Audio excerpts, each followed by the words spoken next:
What's up, AfterBuzzers? We are here with the hit drama of this fall, A Million Little Things, and it's got us feeling a million little feels. Let's talk about it. You're tuned in to AfterBuzz TV, the ESPN of TV talk.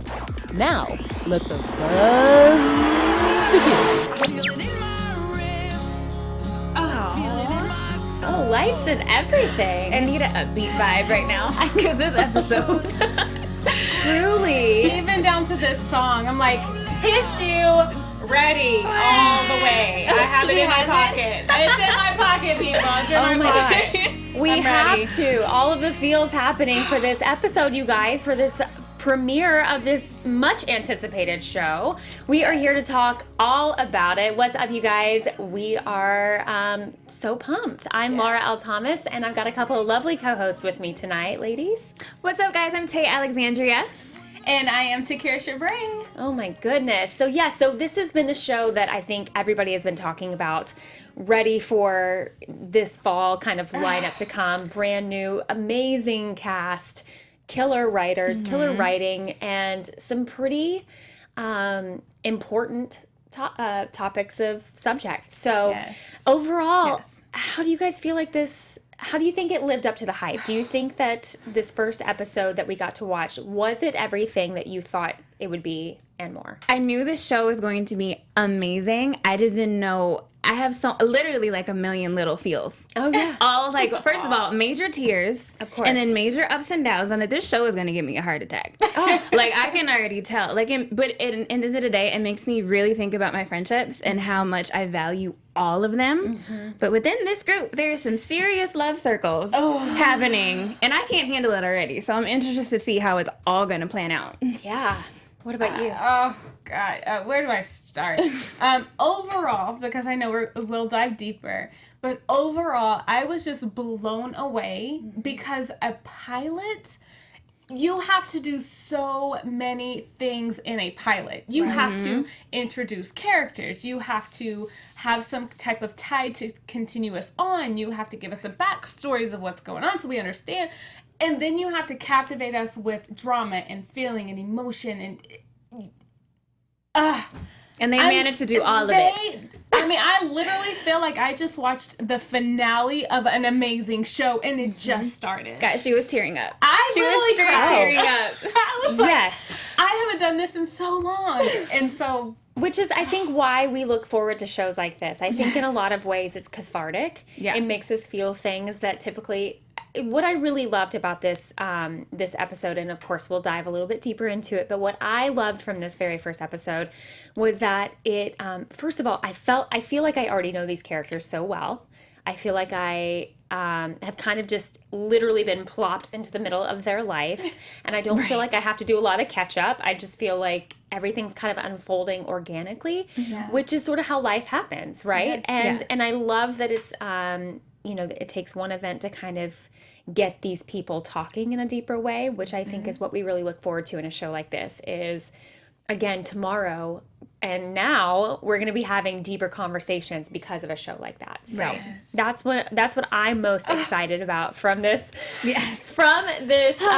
amazing pilot. I just think it lived up to all of the hype that I really wanted. So I've seen 30,000 billboards throughout LA. Yeah. They have amazing marketing, and I get why. This show is amazing. Well, and to be honest, I had a little moment, I think about a week ago, because I was really looking forward to this show. I think I got sucked in by the trailer right away. I was like, oh yes, that's a show that I could get behind. And then I got nervous. I was like, oh gosh, what if I'm so excited about it and it doesn't live up to it? I was going to be heartbroken. It's a new show, so I mean, that rightfully so to have those feelings. But if you look at the cast and who's kind of leading this charge, I feel like it's met every expectation and more. And more. Yes. And guys, we really want to dive deep into it tonight. If you're going to join us on the live chat, let us know what your thoughts are as well. We want to hear what you thought, and then we've also got a special segment that you can follow with us a little bit later on in the episode. So be thinking about what your little things are that you might have taken away from this episode. All right, let's dive into our first topic, guys. I think really what I want to talk about first is just these characters, these men that we are introduced to. Let's start with John. Obviously, he's sort of the one that we meet first, and he's the one that kind of gets this ball rolling in a lot of ways. What's your impression of John overall from the episode? John, to me, first of all, the first 10 minutes of the episode just completely caught me off guard at how he committed suicide. But him as a person, he seemed like a perfectionist. He was the one that was the core of the bromance that was happening. Not just the bromance, but that whole circle of friends right there. He fixed all the problems. He mended everything. He seemed like the strong friend that you actually needed to check on. Like in friendships, I feel like you always have that one friend that seems like that's all put together. But you really, it's like a quote that I live by. Please make sure you check on your strong friends. And as you can see, John was definitely that one. Yeah, absolutely. And and did you have any thoughts about John? Yeah, I love your quote, check on your strong friends. Check on all of your friends because clearly they all have something. But for John, I loved the inspiration. Like he just walks around with this amazing glow of energy about him, about staying positive. It's almost like he's trying too hard. We don't see it though. He's the one. He's the one that always remains positive, that always gives amazing feedback or advice about how to carry on in life. He supports his friend. He's literally the epitome of the type of friend that you want. And sometimes that can be a really big burden. So I know we'll dive deeper into his backstory and all of the million things that went in onto him taking his own life. But to me, John just gave this aura of, I got this. Yeah, and confidence. Wow. It's like an angel. He really was. Pretty much. Yeah. He was the glue that held that group together for sure. You can tell he's sort of that big brother figure to a lot of these men. And what was really interesting to me is the relationship between these men, and also how we see throughout the course of the episode how difficult it is for men sometimes to express how they're feeling, you know, because and really it was very clear when the men were separated from the women, and the women were having one type of conversation and the men were having a completely different. And we'll go into a little bit later about sort of the emotions that they were all going through. But what really struck me was how different these two groups of people were going through this. Sort of reeling from this tragic event, and how they each handled it very differently, and how the men really seemed to struggle. And we'll get into a little bit more about them opening up about their struggles. But yeah, he's got those quotes like, life's too short, just be happy. Everything happens for a reason. He's very much, he's got the canned answer all the time, and he seems very confident and put together, and you just wonder what makes someone like that make such a drastic choice. Which is why it was so shocking. Once we learned his character, start to learn his character through the pilot. It was just shocking how and why. I'm interested to know just like why. Well, I have a prediction. Yeah, but, I mean, say, we were given a few seeds, and I know we have predictions at the end, but it's almost like I love that I think the writers were so intentional on choosing him to be the one to take his own life. And because it's just a realization, like, just because you seem like you have what's, all together. Even Gary said, damn it, John, you had it all. Yeah. He got so frustrated because on the outside it appears that way. And so I love that the writers were so intentional to choose him, because obviously it's a message that we have to talk about. It's so, in this culture right now, in this climate, it's so necessary that shows like this appear. So absolutely. And speaking of Gary, let's talk about Gary a little bit. I love Gary. He's my favorite. Okay, I said it like maybe 10 minutes into the episode. I was like, I like him. Yeah. Yes. I like him. I'm on board. Whatever he's doing, I really like it. And what I feel like we really saw about Gary, obviously he started out as the comic relief of the group. Yes. He's much more comfortable in that position. He's a breast cancer survivor, which, is like not as common of a sort of situation that we talk about often. 1%. women, yeah. Yep, because men are 1%. 1% of breast cancer survivors are men. Is that what you were saying? Yeah. 1%. I knew it was 1%. low. Just one. That's insane. But I love the fact insane. that they had him because it brings awareness that men can have breast cancer too. So I actually I don't like the fact that he has breast cancer. But I'm saying in the show, I like the fact that they did that. Yeah, and what I love too is how they wrote in how they brought him sort of as this lighthearted element to the show, especially in the very beginning, because it could have got real fast. Yeah. And it did, but what I liked is how they addressed sort of how they lightened it up, how they were able to balance sort of the The comedy. deeply emotional Yeah. with the comic relief, even from him storming into or barging into the funeral. Yeah. You know, At the perfect time. At the Like, perfect time. I was literally like, the perfect time. You can't really expect anything less from DJ Nash, like the writer creator. I mean, he's literally, this is his first drama, and so he comes from a comedic background. He's used to comedy, and to find this happy medium of I love a romedy, like a romantic drama comedy, a dramedy, or whatever you want to call it. I just love that he does it so perfectly. Yeah. And Gary is my favorite for that. He is by all favorite. And I think Gary has so much love to give, but I think Delilah said it best that he's terrified. I mean, so like, afraid. when you have cancer, that's kind of something that lingers over your head constantly, even if you're in remission. So He does. He seems like he has the biggest heart. Like he doesn't. He seems like the friend that doesn't like to show his feelings. He hides it with the comedic relief that he has, but he also, like, at the end of the episode, it seems like because of that, he has a ton of built up anger that he just doesn't want to let out. Yep. Yeah. Absolutely. And what I also learned, or what I saw about Gary, is, sometimes I have a friend that said this to me a long time ago, but sometimes the funniest people are often, I mean, we've seen this over and over again, oftentimes the people that are hurting the most. And I think that's true with Gary. I think he likes to deflect.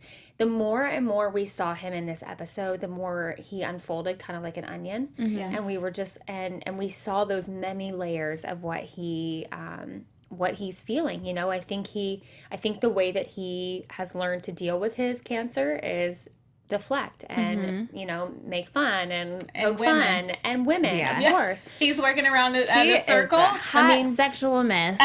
We did. I mean, but truly, we all find ways to kind of not feel the things that make us hurt the most, and he's clearly got a lot going on. So it's going to be interesting to see him unfold over the course of this. Even just this one episode, I was like, ooh, he is a layered human. Love those characters. Which I love, and so juicy, and just such a great, just a great portrayal of him. I'm just really excited to see I her. love in the funeral how he said, like, if she plays Bruno Mars, I'm gonna blow this whole funeral down. I was like, yeah, Gary. I feel like I relate to Gary the most, honestly. I think I sometimes might deflect sometimes, and be the comedy of it when it's like a really serious situation, like a funeral. I think I relate to him the most so far. He says what everybody's thinking. Yeah. Right. Yeah. He's the guy that says what everybody's thinking, which is like unapologetic. So I love that. And then let's move on to Rome. Oh God. So Rome is. Gosh, I'm gonna have to go last because I'm tearing up, like reliving this moment. Yeah, it was really intense. So Rome was obviously his friend who was writing the note from the very beginning that we saw was really contemplating suicide as well. And had a mouth, as it said in the show, had a mouthful of pills. Mixed pills. When he got the call that John had taken his life. So he's an aspiring filmmaker. He's married to Regina, who is clearly a lovely lady, and we're going to get into that. But I was so I was so heartbroken for him. He just was kind of, for me, I think if there was a character that I felt like I related to the most, it was probably Rome. Because Rome, to me, seems like a guy who, yes, on paper, has it all and has an amazing life and is pursuing, you know, what he would say is his passion, but can kind of be consumed by that feeling of never living up and never feeling like enough and never feeling like I've finally made it or I've finally reached it. And maybe if just for 1 second, you know, he even said in the show, he said, I just thought that for 1 second, it just won't hurt anymore. You know, couldn't breathe. Yeah, I mean, you've got tears in your eyes. Girl. Not now. Where's the tissue? I'm sorry. Where's Yeah. the tissue? I know, it's so true, guys. Mark in the live chat agrees with you, Laura. He said Rome was the character I think I related to the most. But shout out to Tanya and Mark. You guys are in the live chat. Thank you so much. And Chuck Johnson. But can I just say, Lord, if I can get through it, Rome is the epitome of someone who is actively struggling with depression and trying to put a definition on a feeling, putting a name to a pain. And I love, first of all, Maggie's expression of what depression is like to him, and I love that red light that went off on him. He brings so much strength but love but hurt into this picture. I could probably say Rome is one that I relate to the most as well. And I think he is going to be such a big piece to people relating to in this world, because there's so many people in this world that just they don't know how to define the pain that they're feeling. And I want to, his quote, I felt hopeless, like I can't breathe. And for the record, your eyes are hazel and they're magnificent. And just like, that's the moment when I'm like, he's trying so hard and he's showing signs that he wants to do good, because for crying out loud, he's listening to the news. They're talking about the Flint water crisis. He pours the faucet water out and waits to purify, for crying out loud.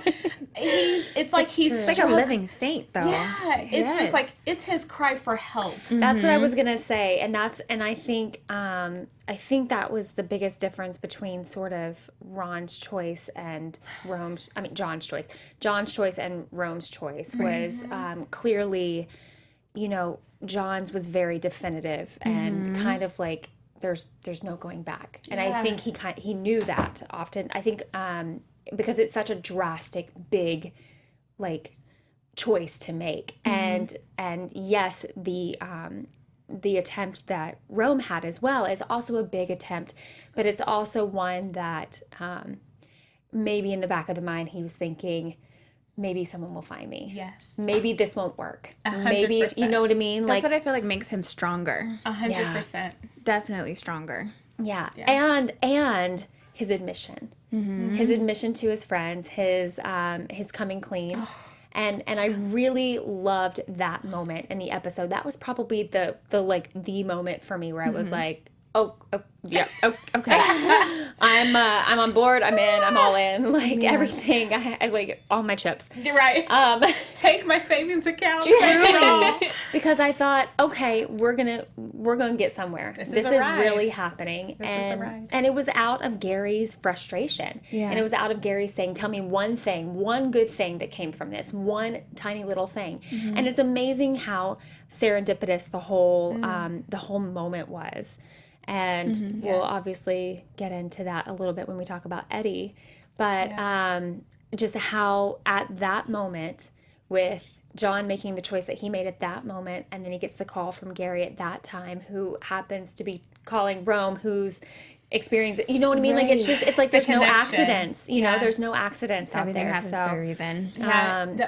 Just to end real quick on that, you said everything happens for a reason. That's obviously a trend that John's speaking on. And it makes you think, DJ Nash, the idea of this show came from when he himself was on a job that he absolutely hated. He was struggling waking up happy in the morning, would like pep himself up to go into work, and he runs into an old friend he hadn't seen in years. They're like, oh my gosh, hey, how's it going? And then they promised to go to lunch, the next week, whatever, and his friend took his life that next week.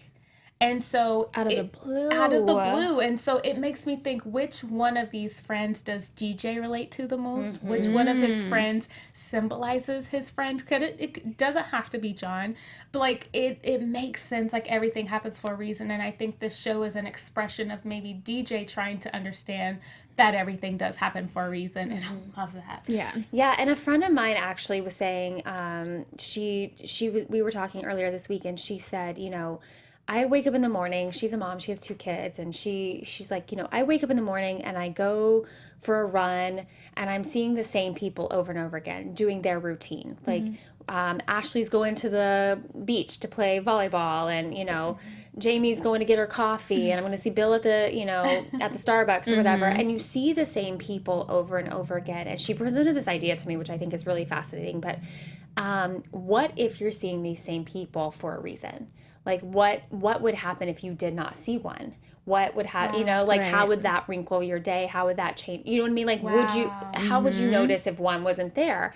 Maybe you're seeing these people for a reason. Maybe you're meant to connect with them. And so I think that that's kind of a similar vibe to what we're seeing in this show, is that clearly there's a connection. There's a connection through all of it. So Goosebumps. yeah, and then getting a little bit more into Goosebumps, maybe in a different way. Let's talk about Eddie In an erotic way. Eddie.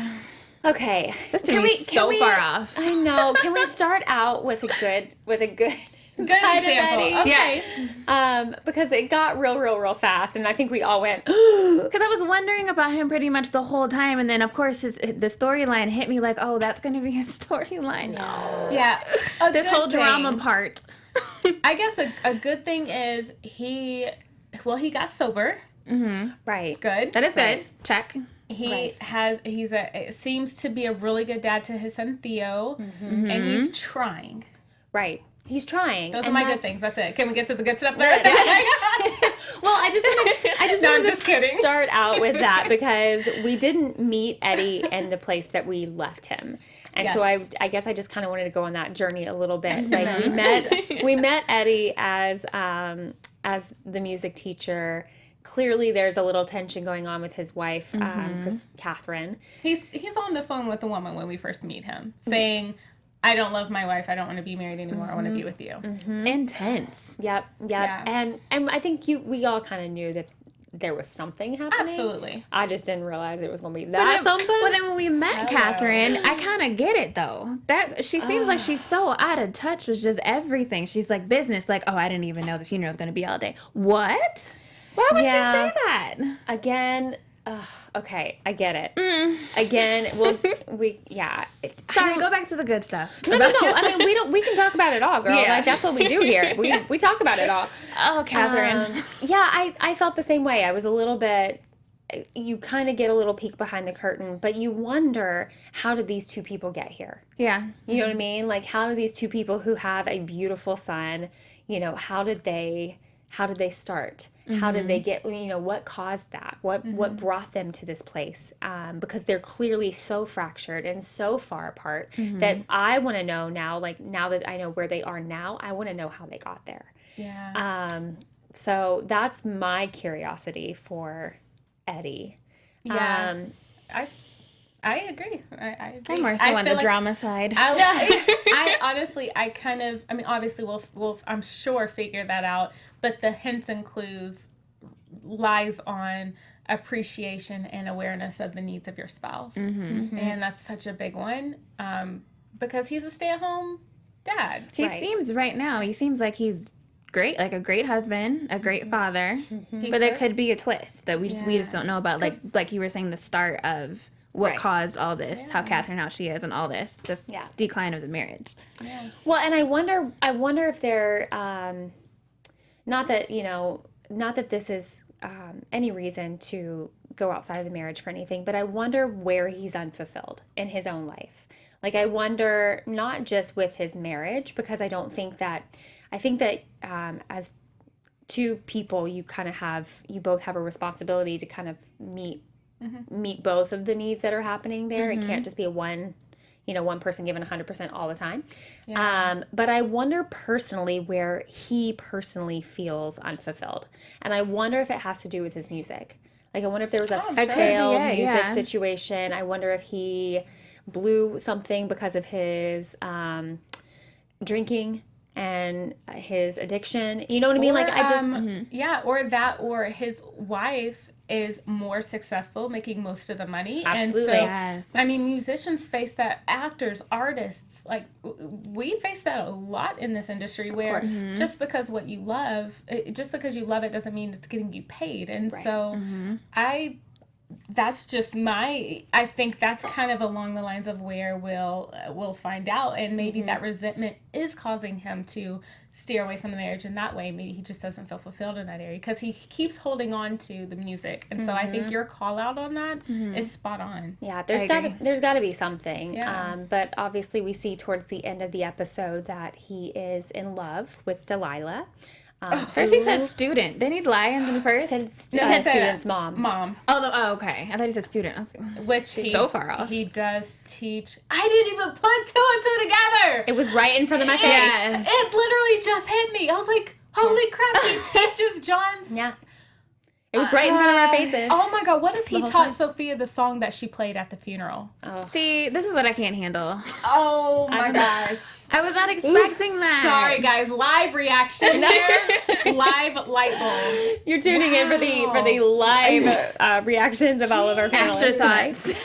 No, but it's true. I mean, it was makes sense. It makes a whole lot of sense. And I love his, like, when he came clean to his friends. Obviously, this is a huge burden that has been weighing on him. Oh my goodness. It's going to hit the fan later. It's going to hit the fan. It's really going to hit the fan. And Delilah? I know. The widow now? I hate to say that, but like, Delilah? But nobody expects when they get into a relationship like that that's going to be obviously the thing. True. You know what I mean? Like... I don't think anybody saw that coming. But before we break it down with Delilah, a little more positive, uplifting note that I think Ms. Tay has for us. Yeah. Yes, I do. Hey, AfterBuzzers, our network produces after shows for nearly all of your favorite TV shows. From dramas, reality TV, sci-fi, and more, there is no network that works harder to serve television fans. But we need your help. We're asking that you please subscribe to one or more of our YouTube channels. By subscribing to our channels, YouTube will suggest content that's tailor-made for you, and you'll help AfterBuzz continue to grow. And if you're worried about pesky notifications, don't be, because they are optional. So hit that subscribe button now for this channel and check out our other AfterBuzz YouTube channels as well. Let us know you did in the comments, and we'll thank you on air. But for now, thanks for being the best fans and for helping us be the ESPN of TV talk. Yes. And if you guys are not tuning into the YouTube version of this and you're listening to the podcast version, you're going to need to go back and watch just that segment of the YouTube just to get some personal animation happening as I talk right now. We got hearts and kisses and... It's good. I like it. This show does it to us. It's true. It really is. So thank you guys so much. So let's talk about the ladies of the show. Let's talk about Miss Delilah. Obviously, John's now widow, and Eddie's lover. Can I just say I loved Delilah until that moment. And that moment. Yeah. Now I'm just totally confused about her now. Yeah. Every time I say the name Delilah, side note, I think of Delilah. Oh yeah, girl, me too. Love someone tonight. The soft rock. Sorry, yes. Side note. But I did not see that coming. What I loved about her, and I looked above my notes, I put Delilah's love and connection to the friends is amazing. Hello. Then I at the end I had to scratch that out. Right. But John and Delilah seemed like the strongest, both of them together. Now that when we figured out who Delilah was, her character was, they seemed two of the same as far as when it comes, like, she's the strong one of the women and he was the strong one of the men, which is why I liked her liked, past tense, so much until we found out what's really happening. Yeah. I'm not going to go ahead. I'm not going to say yet that I don't like Delilah. Right. Because there are, again, I'm not condoning the behavior. I'm not condoning the decisions, but I am, I'm trying to look at the person, I guess, and make a decision. And I don't know enough about her yet. Yeah. I think to make a judgment call on how I truly feel about her. We saw her really throughout this episode. The only thing that we saw was her in grief and grieving at the either just before the funeral, at the funeral, or directly after the funeral. And what I wonder about John and Delilah is they kind of seem to be that they seem to be a well-off. Their house was beautiful. Right. Obviously his office is on a very high floor with lots of ceilings. Lots of windows. And so they seem to me like the most perhaps the most successful couple. I think even Gary made a comment about John never let them pay for the tickets for the Bruins. So there is something there to me about, I wonder about the whole money can't buy happiness sort of thing. You know, I wonder how far they kind of built this comfortable life and built this sort of palace around them, and then sort of realized that they were just surrounded by stuff and not have without the emotional connection that they both were seeking and just kind of building. You know, connecting to that, Mark Escobar, say that. In the chat said, although it might, I thought it might be weird, I don't recall John and Delilah having a scene together. And you could be right about that. That could be a reason why that was the case. I mean, John does say there's a reason for everything. This could go on both ways. We got to think about that, the positive and the negative. Yep, exactly. And I think a lot of the time, you know, it's definitely in this society, you know, a lot of the time we're married to our jobs, and we're married to providing security and providing for our family. And I think, you know, for a man, that sometimes makes them feel more like men. And sometimes that makes women feel a little lost. Yeah. And so I'm curious. I don't know enough about her yet to really make a judgment call in terms of, you know, obviously I never support going outside of the marriage. Affairs. Right. But I wonder if I'll end up understanding it.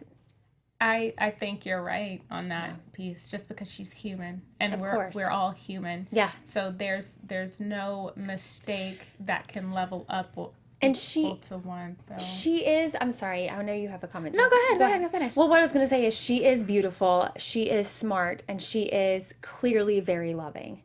Clearly has a lot of love to give. I'm sorry. Yeah, you're fine. Go for I it. hijacked your comment. Go for it. I didn't mean to, but she, that's what I took away from this first little meeting of Delilah, was that she clearly has a lot of love to give. Speaking of a lot of love to give, I love Miss Regina. She is so fun. I love her. She's like a girl I want to be friends with. Like, come sit on our couch, Regina. Come hang out with us. She's good. What do you guys think about her? Do you guys connect to her? The one who I would want to like be around at all times for any possible thing. Yes, that would be Regina. I would love to have in my life. Yeah. Yeah, she's cooked. She's loving. I mean, she cooks. She is loving. Yeah. Those little hors d'oeuvres. What does she have? And for the prep for the funeral, it looked amazing. I don't know what it was. Could have just been cheese balls, but she made it look amazing. She made it look amazing, and that's all that matters, really, in my book. So let's get it. And we see that she's gonna open up her restaurant by a deal that his very last deal that he made was in honor of Regina. So was that the one that he made on the phone? Isn't that crazy? Oh yeah. Yeah.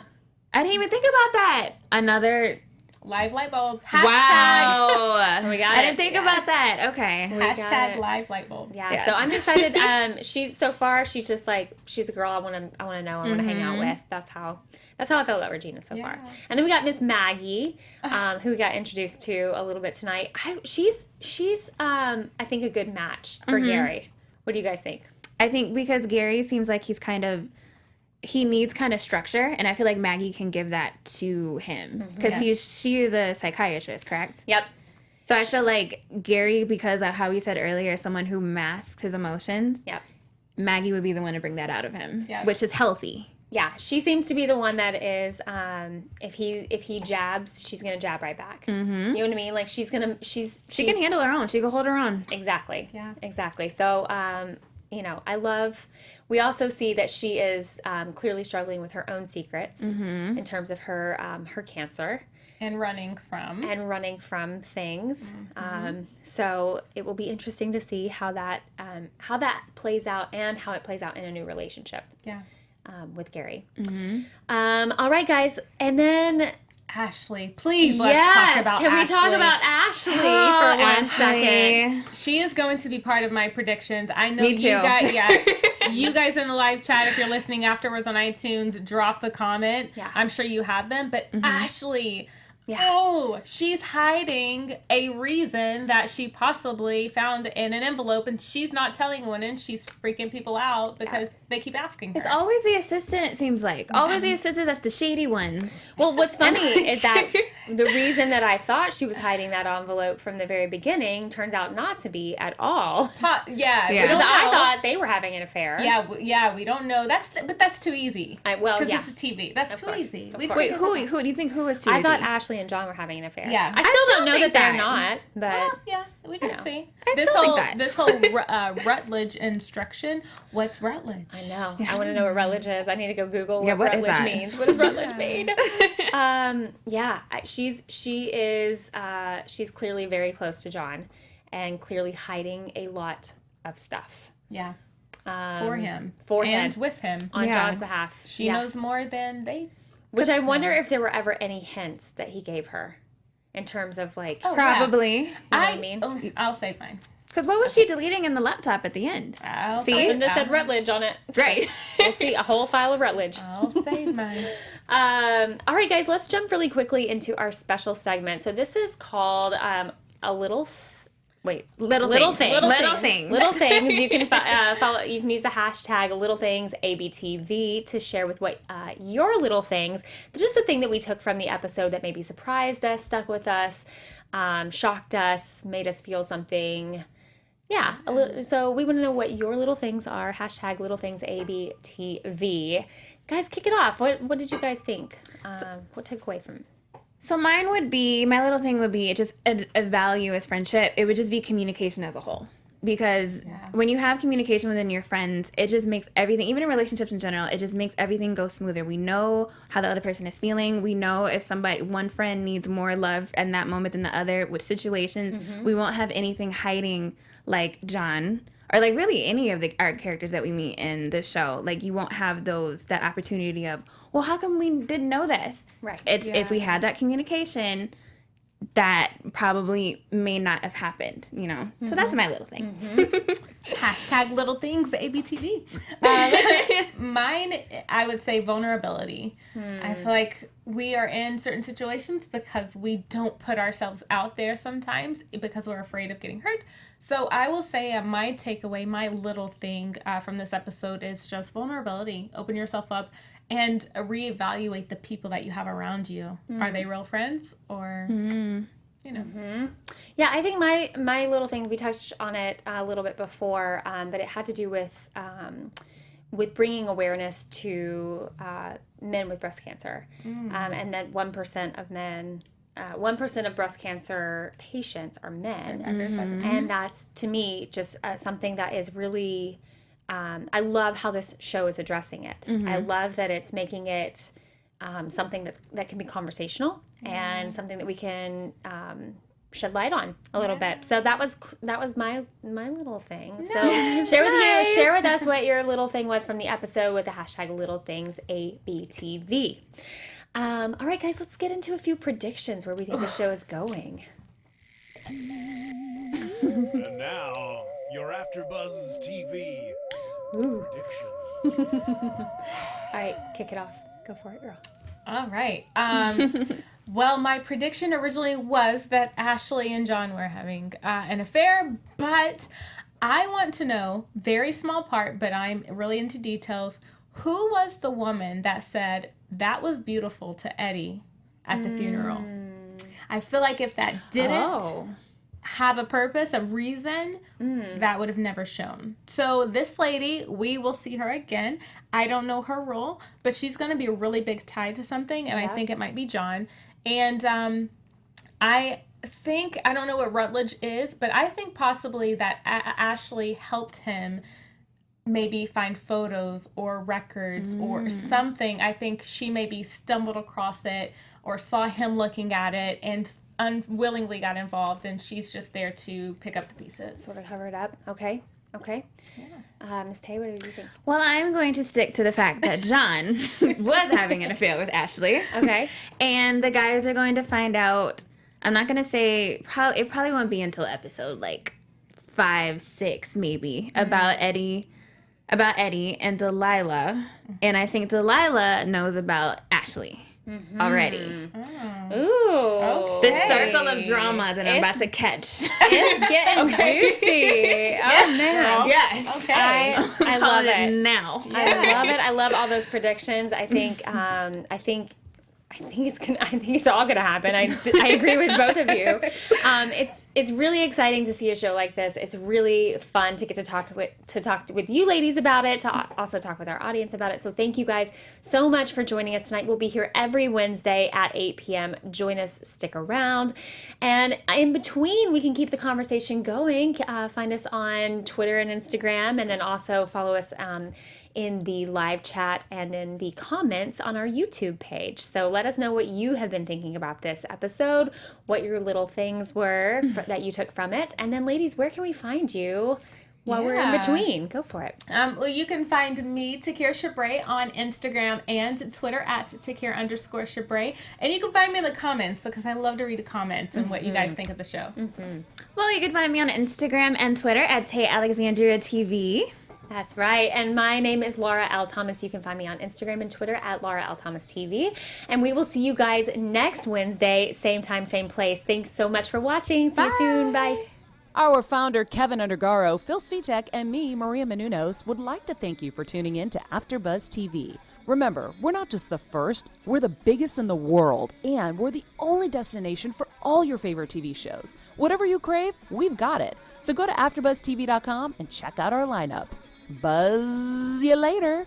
Expressed herein are those of the hosts only and do not necessarily reflect the views of AfterBuzz TV or its owners or principals.